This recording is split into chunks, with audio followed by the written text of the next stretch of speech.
Hey friends, this is Atif. Hope you're well and welcome to the new update on Chainlink token. In my previous video, we saw that the price action of Chainlink bounced very well by the support of the broadening formation on the weekly time frame chart, and we were also having the resistance of this EMA 21 on the weekly chart.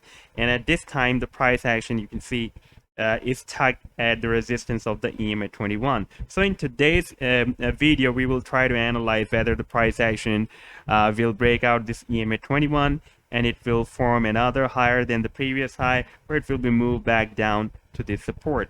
But before this, I want to show you I want to give you some recap that previously I shared this idea when the price action of Chainlink completed the formation of the bullish shark move, and I shared this idea at the Patreon. And by the way, if you would like to support me here, then I've also shared the link in the video's description. You can find there, and you can join me at the Patreon using that link. Now I'm going to take you to the chart, and this is the link for the chart, and I'm going to play this chart now, and we can see that the price action has entered in the sell zone. I'm just playing this chart, and you can see that the price action has turned bullish, and so far it has hit the sell zone, but at the same time the price action was getting reversed or getting bounced by the support of this broadening formation. And yesterday I shared a complete buying plan at the Patreon when the Chainlink also completed the formation of an ascending triangle as well. And this was a chart, and I gave a complete buying plan including the stop loss strategy as well. And if we take a look at the live chart, this was a chart.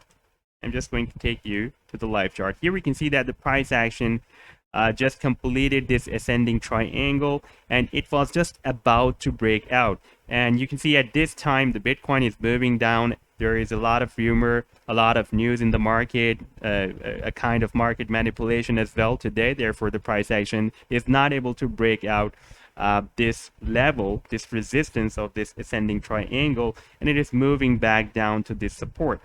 And in case of breakout, I mentioned here that we need to use this level, this trend line that I have placed here, as our stop loss, because before the breakout, this was our recent swing low point.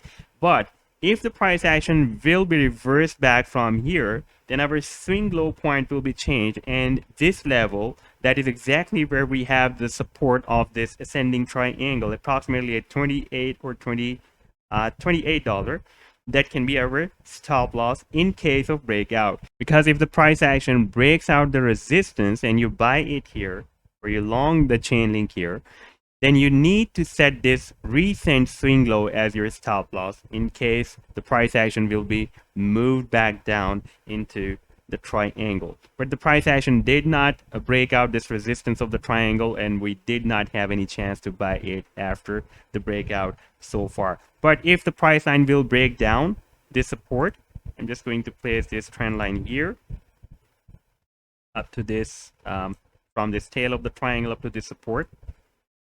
Then in case of breakdown, our next target can be approximately $11, and in case of breakout, our next target can be approximately $48. Therefore, I just set my sell target for the safer side at $47. But at the same time, if we move back to this weekly time frame chart, then here the price action has already taken very well bounced by the support of this broadening formation.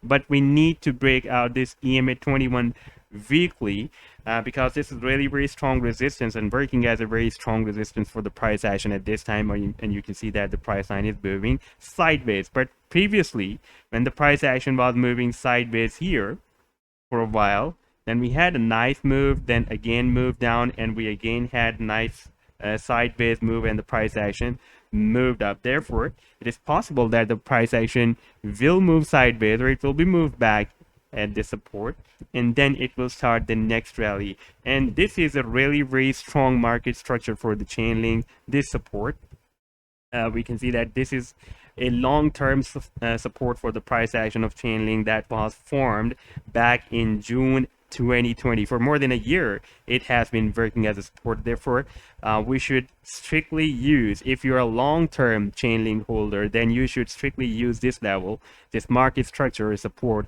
of the Chainlink as your stop loss. Now, if we take a look at the different price support and resistance levels, then here we have the final resistance at $50, and at this time the price action, recently the price action bounced very well by this very strong support of $20 that has been working previously as a support and resistance. And now at this time, currently, we just broke out this $30 resistance, but the price action is moved back, and now we have the next support at $25. But in order to reach to $25, first the price action needs to break down this support of the triangle. And I told you in that situation, this the price action can even move down to $11. That I am not expecting that the price action will go to that level, because on the long term we are still very strong bullish. And in the bullish market, shorting any asset is really very critical, and it can be harmful. Now, we can expect that maybe the price action will be reverse bullish from here, and we can expect another breakout. In that situation, we can set our stop loss, this support of the triangle, and our target is the same, because this is the ascending triangle, and this is the horizontal resistance of this triangle. Therefore, the target will be the same. So this was the update so far. I hope that you have liked the video. Then do hit the like and do subscribe to the channel as well. And if you would like to support me at the Patreon, then I have also shared the link in the video's description. You can find there. Take care. Goodbye.